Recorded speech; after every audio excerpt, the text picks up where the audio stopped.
Well, hello and welcome to Midweek Minute.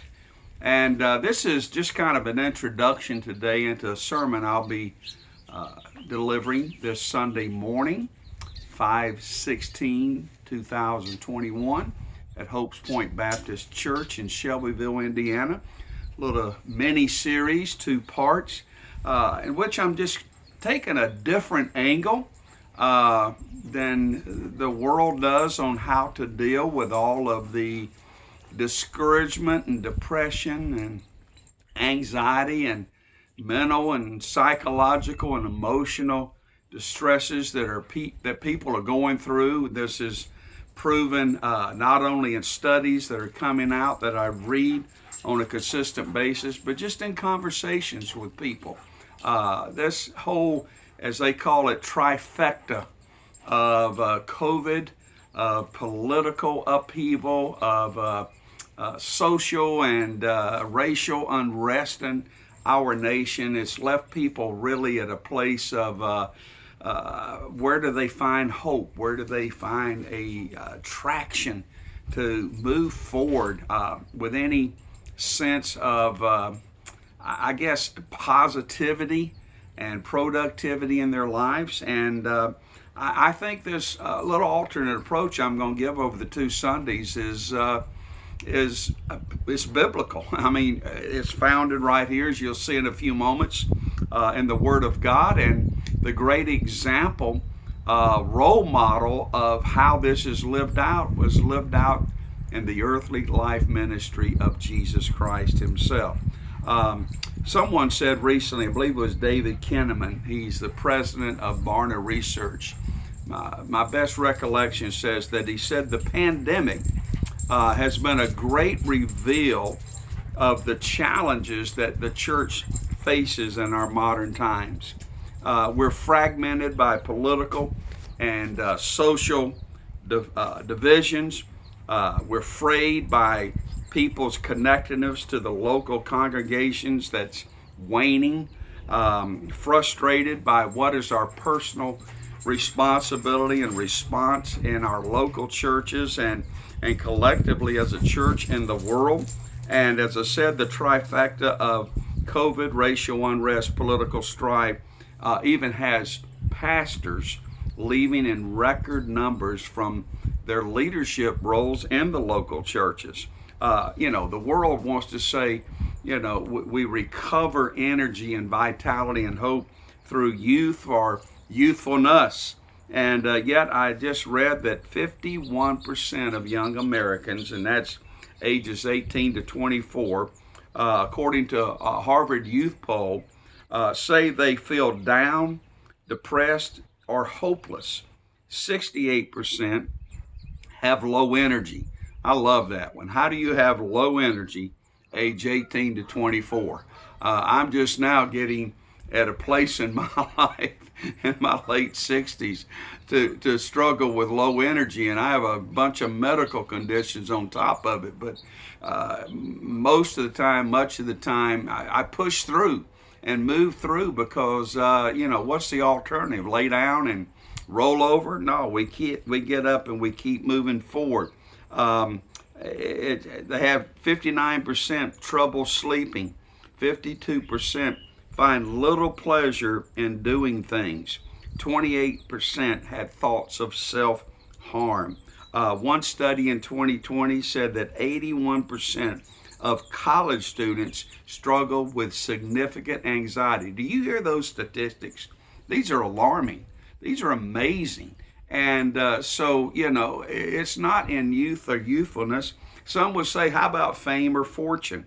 I was just reading, Saturday Night Live had Elon Musk on it, and it was a big hubbub about that and what that meant. And I don't know much about his personal life, but evidently he has a girlfriend right now, and her star name is Grimes. She's a musician, and she's from Canada. Her real name is Claire Elise Busha, or something like that. I hopefully I got it close. But she tweeted at the end of SNL Saturday night that she was in a full-blown anxiety attack and had to seek medical treatment. And I'm thinking, here she is with one of the wealthiest men, most successful men, most powerful men on the planet. But listen, it's not in fame or fortune. Now, here's the one that's amazing me. And this is where we'll take off from for a few moments today and really dive into this Sunday morning and the following Sunday morning of the 23rd of May. Faith and fellowship. You would think that faith and our mutual faith shared with one another in Christian fellowship in the local church would be enough to sustain us and strengthen us during these times. But 1 in 3 practicing Christians has stopped attending church in the past year. You go, well, that's COVID. Even after COVID, they're not coming back. And many churches are struggling. It's kind of like the business world right now. They can't find workers to man their positions for businesses to move forward as some of the COVID restrictions are being lifted. And I think that's the same place we're at in the church now. As we're able to return, where are the servants? Where are the people that are there to actively engage in living out their Christian faith among the fellowship of other believers, much less continue to impact our world for Jesus Christ on a global scale? Well, it seems that Americans at least are on a search for where and with whom and from what they can best be served. In America, it's a consumer market for churches, and we're shopping for the church that best fits our needs. And I understand, please, I get it. And but even if you're looking for that church, don't make that the end game for yourself. Wherever you go and whatever local church you're a part of, go in with the attitude, I'm here to serve. I'm here to give. And so this Sunday, I'll launch a little mini-series in which I will address this phenomena in a little bit different angle.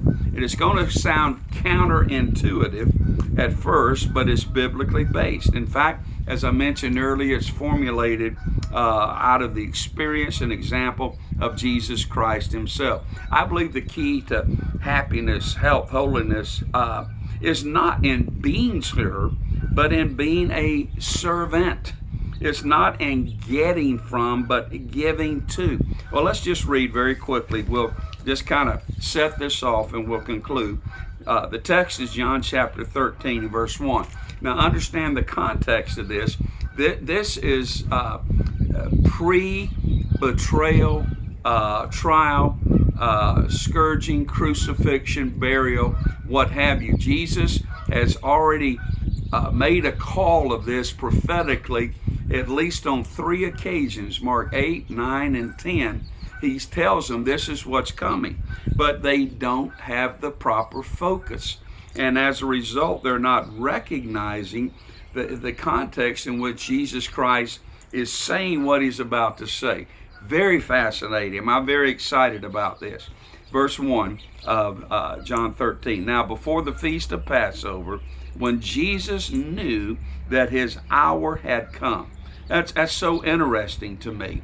The entire context of this study is in verse 1 of chapter 13 here. It's the doorway into the rest of this chapter and the 2 sermons. Jesus is recognizing that this is the hour for which he has come. Now, that means all of the things he just mentioned, the greatest crisis time in his earthly ministry is about to happen in the next 24 hours or so. It's just going to be rapid fire. And yet it says that he should depart from this world to the Father. He loved his own who were in the world, and he loved them to the end. I love this. He loved from the beginning, and he loved all the way through to the end. There was no give up or give in with Jesus Christ. In fact, when it really got difficult, What's the old saying, when the going gets tough, the tough get going? Let me tell you, he epitomized that in unbelievable fashion. He was totally committed to the mission and glorifying the Father and the redemption of mankind. Having loved his own who were in the world, he loved them to the end. And then one other verse, and we close. And with the supper being ended, the devil, having already put it into the heart of Judas Iscariot, Simon's son, to betray him. In other words, we see that what he was about to do was not just a smooth little walkthrough, going through the motions of the drama of redemption. It was going to affect him on every level, mentally, emotionally, spiritually, physically. Deep agonizing when he's in the garden praying. It's great drops of blood perspiring from his forehead. The agony is intense, but he is totally available to accomplish the mission. And we see there's this trifecta he's facing. We're facing one they call from COVID, political upheaval, social and racial unrest. He's facing the core of the enemies of God and mankind, and that's the world, the flesh, and the devil. Look at this. Having loved his own who were in the world. The world was in opposition to him from the get-go. The world is in opposition to you and I. We should not be surprised with what is occurring in our world and what we're facing as believers. We're facing not only the world, but he faced the flesh, because the devil, having put into the heart of Judas Iscariot, this man who walked with Jesus is the one who betrayed Jesus. Rather than being filled with the Spirit, he was empowered by his own fleshly desires. And we all struggle with that. And lastly, and I close, the devil put it into Judas Iscariot. Our great enemy, our adversary, the devil, like a roaring lion, is seeking to destroy us. Listen, Jesus won the victory, and he gives us that victory by faith and faithfulness and continuing to serve him. Look forward to seeing you this Sunday morning at the 9:30 and 11 a.m. services, Hopes Point Baptist Church, Shelbyville, Indiana. God bless you and have a great rest of the week.